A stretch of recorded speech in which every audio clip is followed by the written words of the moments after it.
So, the 5 most common observation errors. Most coaches make these automatically. They're cognitive defaults, they're not character flaws. So, we've all been guilty of ball watching. The players do it on a regular basis, but I see it on a consistent basis from coaches.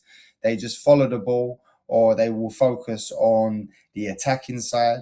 So, the ball is always the most visually compelling object on the pitch, but most of the learning, the positioning, the movement, communication, and the decision making always happens away from it.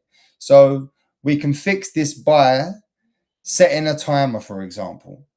Spend 90 seconds every 5 minutes deliberately watching one player or a unit, so defensive unit, midfield unit, strikers, away from the ball.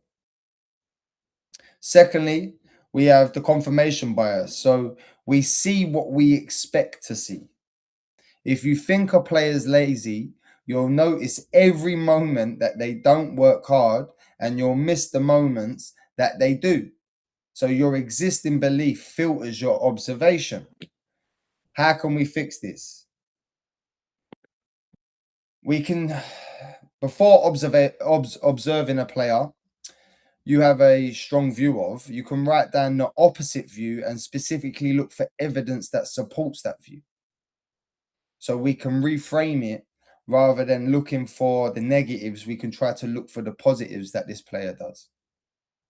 We have single incident judgment.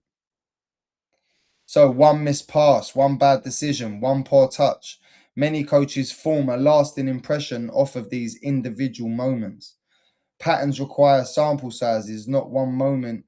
One moment is not a pattern, so you need multiple occasions where this player is displaying these poor touches, these bad decisions before we can actually make judgment on that player.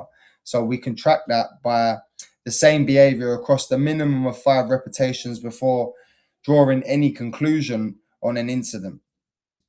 We have emotion filtered observation. So after a poor result, we see everything negatively. After a good result, we overlook problems. The scoreline distorts what we see just as much as what we don't see.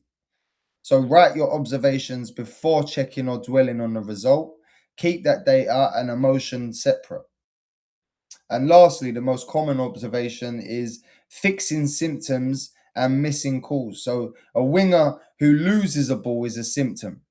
The cause might be poor support, wrong position, fitness, fear of getting stuck in. The observation must track causation, not just the event. How can we fix that? For every pattern that you observe, ask yourself, why might this be happening? And try to write minimum 2 to 3 possible causes before deciding on one. It's like how we always say that if a goalkeeper concedes the goal, it rarely is his error. The team must be looked at prior before we really look at the goalkeeper before making judgments on the goalkeeper as an individual.